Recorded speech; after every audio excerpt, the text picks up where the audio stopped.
Warhammer 40k has factions that can eat stars, command reality warping gods, and field armies numbering in the quadrillions. Every faction claims they're the strongest. Most of them are lying. That's why today I'm ranking the 10 most powerful factions in the entire Warhammer 40k universe from weakest to strongest, using everything we know about their actual capabilities. Starting with a faction that punches way above its weight, Tau Empire. The Tau are either the most underestimated faction in 40k or the luckiest. Here's the thing, the Tau Empire is tiny. They control maybe 100 worlds in a galaxy with millions of inhabited planets. They've only existed as a spacefaring civilization for 6,000 years. By every metric, they should be irrelevant, but they're not, and I can prove it. The Damocles Crusade showed exactly what the Tau are capable of. The Imperium sent a crusade force to wipe them out. The Tau fought them to a complete stalemate using superior technology and tactical flexibility. Railguns that punch through Imperial armor, battlesuits that outmaneuver Space Marines, crisis suits that take down squads of Astartes.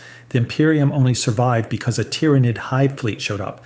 The Tau learned that force represented an apocalypse-level threat to them. That same force was just a fraction of the Imperium's strength, but despite being outnumbered by an empire a million times larger, they held them off. Their standard infantry weapon fires plasma. For every other faction, plasma guns are rare and dangerous. For the Tau, it's what you get issued on day one. Fusion blasters melt through ceramite.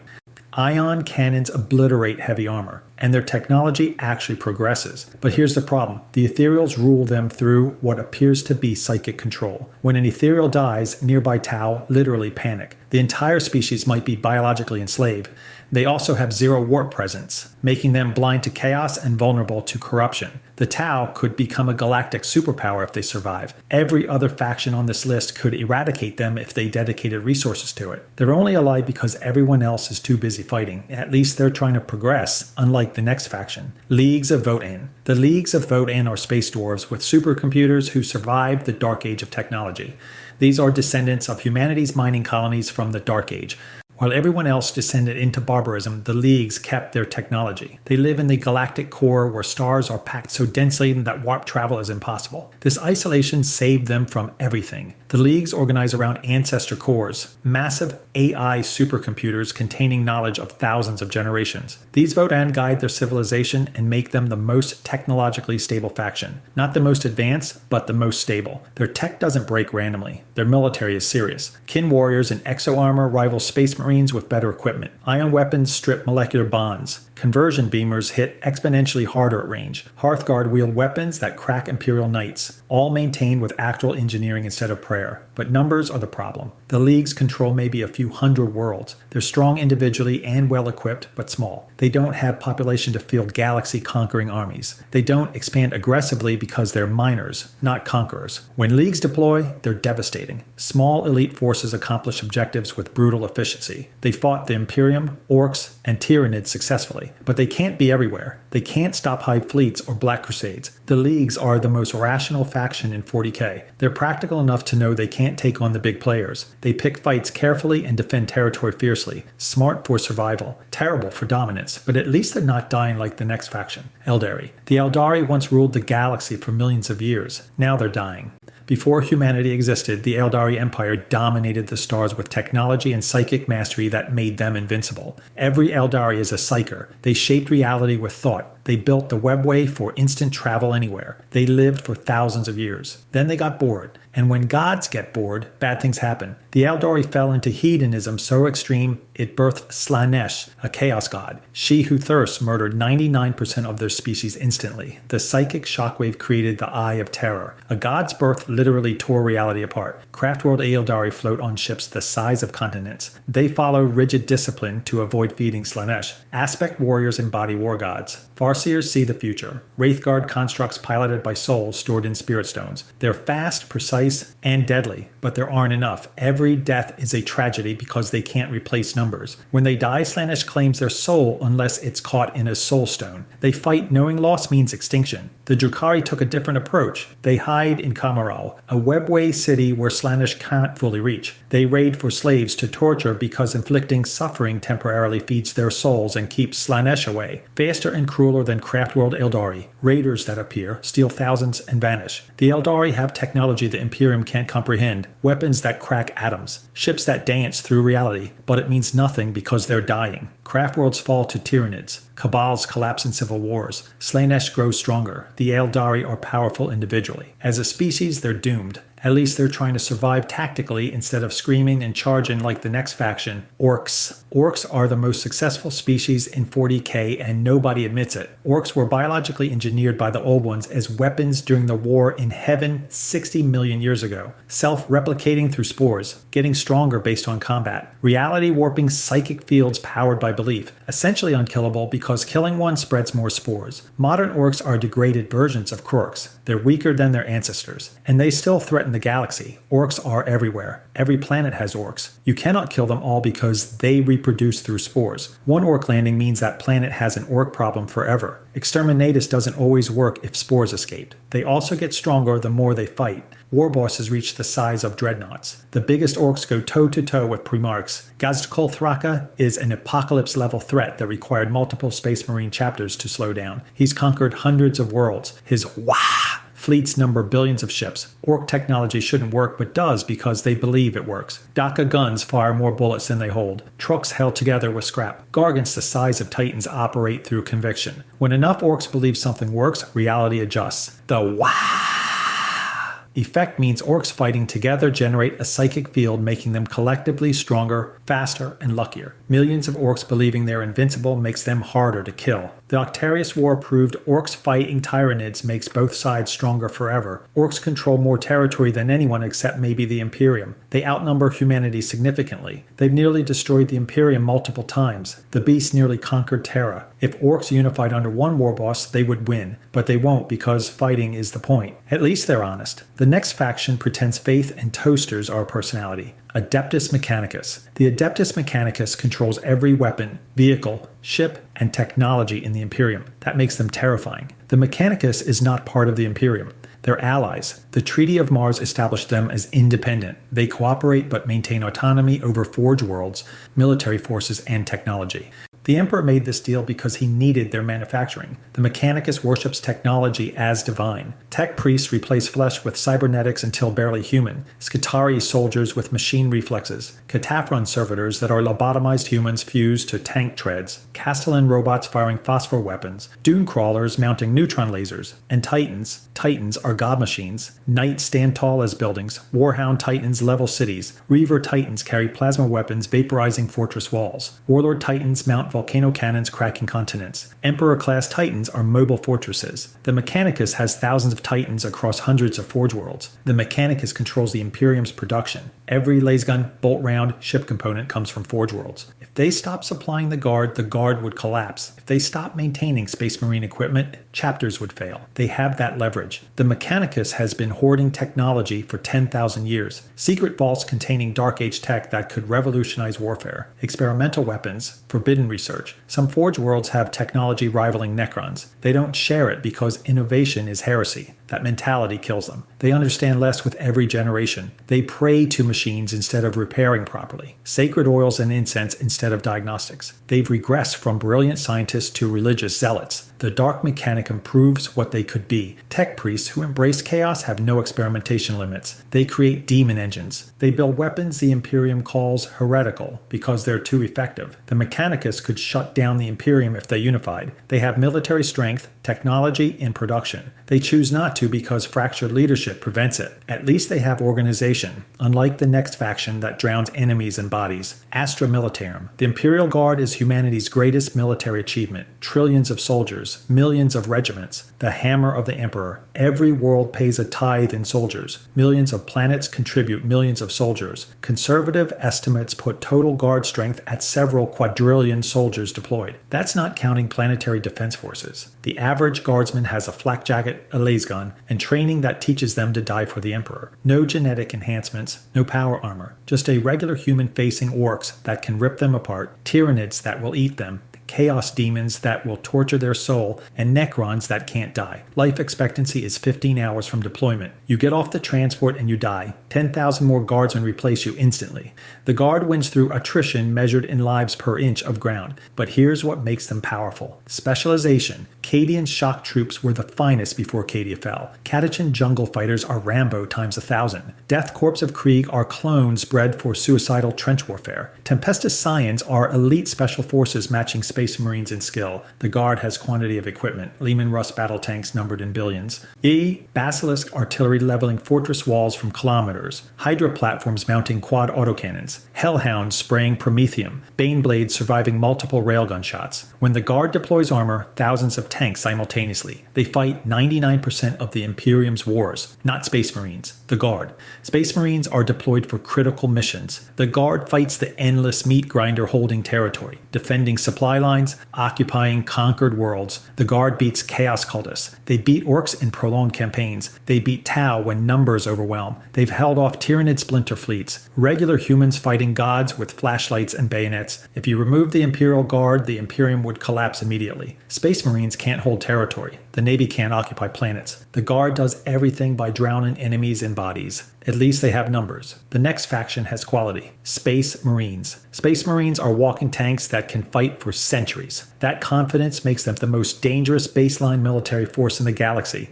The creation process proves this. Take a human child, implant 19 organs from gene seed containing genetic material from their Primarch and the Emperor. 2 hearts so they don't die from cardiac damage. Fuse ribcage into bulletproof shell. Glands that let them spit acid and eat brains to absorb memories. Implants for functioning without sleep.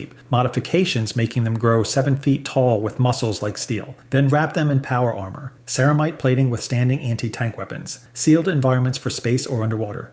Neural interfaces making armor respond like second skin. Backpack reactors powering suits for decades. Bolters firing mass reactive explosive rounds blowing apart targets. 1 Space Marine fights 100 soldiers and wins. 10 Space Marines take fortified cities. 100 Space Marines conquer planets. 1,000 Space Marines, a full chapter, influence entire segmentums. There are roughly 1,000 chapters. The Codex Astartes limits each to 1,000 battle brothers preventing another Horus heresy. Approximately 1 million loyalist Space Marines exist. For comparison, the Guard has trillions and still needs Space Marines for critical missions. Space Marines are shock troops. They drop pod through orbital defenses delivering directly into enemy hearts.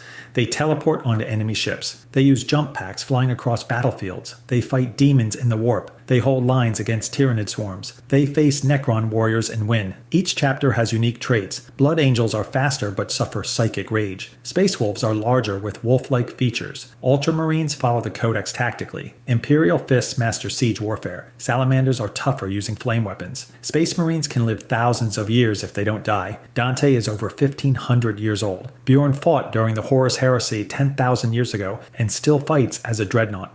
Primaris reinforcements added 3 organs and better equipment. Taller, stronger, tougher. Indomitus Crusade deployed them reinforcing depleted chapters. Space Marines are the Emperor's Angels of Death. When they deploy, planets burn. At least they stay dead when killed, unlike the next faction, Necrons. The Necrons traded souls to become immortal god-killing machines 60 million years ago. That decision made them the most technologically advanced faction, and they still regret it. They were Necrontyr, short-lived beings on a radiation-blasted world dying from cancer. When the old ones refused to help, the Necrontyr went to war. They lost because the old ones were gods who created Eldar and orcs as weapons. Then the Cetan appeared, star gods offering immortality through biotransference. The entire species marched into furnaces burning away flesh and souls, binding consciousness into living metal. They became Necrons, soulless, immortal, unstoppable. The Necrons fought the war in heaven against the old ones, Eldar and Kroarks. They won.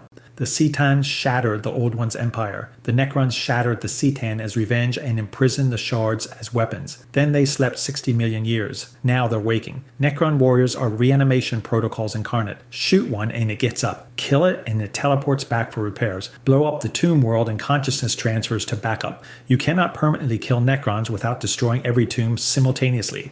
Their weapons don't fire bullets. Gauss flares strip matter molecule by molecule. Particle weapons disintegrate armor. Tesla destructors chain lightning through formations. Heat rays liquefy tank armor. Doomsday cannons crack fortress walls. Specialty equipment is nightmares. Tachyon arrows move faster than light hitting before fired. Chronometrons manipulate local time. Resurrection orbs force fallen Necrons to reanimate. Night Seeths phase through solid matter. Monoliths deploy warriors from pocket dimensions. Necron leadership determines effectiveness. Sarek the Silent King returned from extra-galactic exile, reuniting dynasties to fight Tyranids. Imhotep the Stormlord conquered dozens of systems, beating Space Marine chapters. Trazyn the Infinite collects armies for his museum. But many Necrons are insane. 60 million years of sleep damage their engrams. Some wake completely mad. Dynasties fight each other over ancient grudges, wasting resources. If Necrons unified under the Silent King, they could dominate the galaxy. Their technology exceeds everyone. Their armies are functionally immortal, but they won't unify because hubris defines them. At least their dysfunction is internal. The next faction's dysfunction threatens the galaxy, Tyranids. The Tyranids are an extra-galactic hive mind that consumed 1,000 galaxies and arrived to eat everything. They might be unstoppable. The Tyranid hive mind is singular consciousness distributed across quadrillions of organisms. Every Tyranid, from smallest Ripper to largest Biotitan, is part of the same entity. One mind, one purpose. Consume biomass. Evolve. Repeat. The numbers are incomprehensible. Hive Fleet Behemoth had billions of ships. The Imperium killed them all. Hive Fleet Kraken split into millions of splinter fleets. The Imperium is still fighting them. Hive Fleet Leviathan is larger than both combined. Those are just 3 largest fleets. The visible fleets are described as a scouting force. The main swarm is outside the galaxy.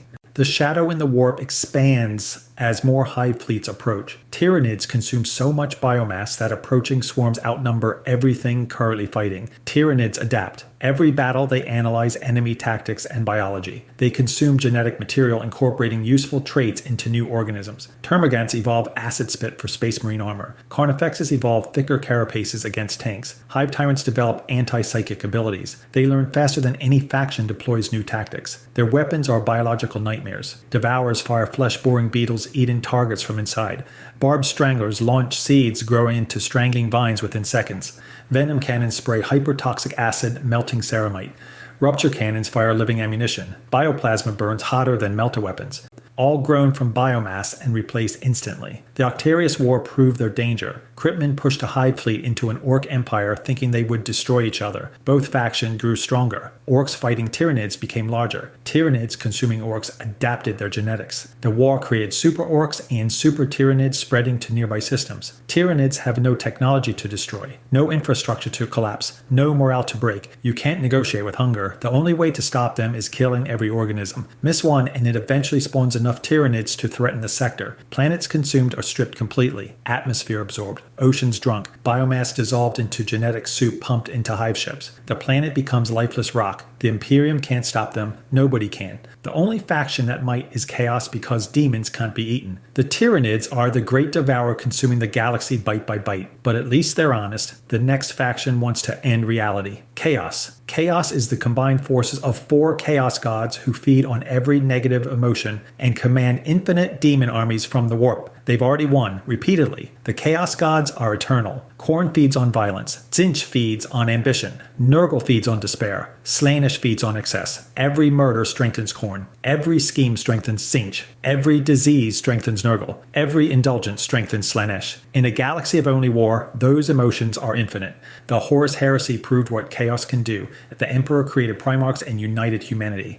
Chaos corrupted half the Primarchs and turned them against their father in the most devastating civil war in history. Half the Space Marine legions became Chaos Space Marines. The Emperor was mortally wounded. The Imperium nearly collapsed. Chaos Space Marines are loyal Space Marines, but worse. 10,000 years of warp exposure mutated them into monsters. Khorne Berserkers are mindless killing machines. Thousand Sons are animated armor commanded by sorcerers. Death Guard are walking plague vectors spreading Nurgle's diseases. Emperor's children are sensation-addicted psychopaths, and they all have 10,000 years of combat experience. The Demon Legions are infinite. Bloodletters pour from warp rifts wielding hellblades cutting through armor. Horrors cast warp fire immolating squads. Plague Bearers spread disease. Demonettes move faster than Space Marines track. Greater demons like Bloodthirsters fight Primarchs. Killing a demon doesn't destroy it, just banishes it temporarily where it reforms and returns. The Great Rift is chaos winning permanently. When Cadia fell, pylons holding back the warp collapsed. Reality tore open. The Cicatrix Maledictum cuts the galaxy in half. Imperium Sanctus remains somewhat stable. Imperium Nihilus is cut off from the Astronomicon, drowning in warp storms and demon incursions. Entire sectors have fallen to chaos. Abaddon the Despoiler launched 13 Black Crusades. The 13th succeeded. He destroyed Cadia. He opened the Great Rift. He accomplished what Horus failed to do. The Imperium is divided and dying. Chaos is ascendant. Demon Primarchs are walking apocalypses. Magnus the Red shatters titans with psychic power. Mortarion brings plague-killing worlds. Fulgrim commands Emperor's children. Angron manifested on Armageddon, requiring an entire crusade to banish. Chaos corrupts everything. Guardsmen praying for survival attract chaos. Psychers using warp power attract chaos. Even Space Marines fall despite conditioning. The only limit is Chaos Gods fighting each other more than fighting real space. If they unified, reality would end, but they won't. The great game between gods means they can never fully commit. Chaos is inevitable. Chaos is eternal. Chaos is winning. If you enjoyed this video and want to see more, click the video on the screen now.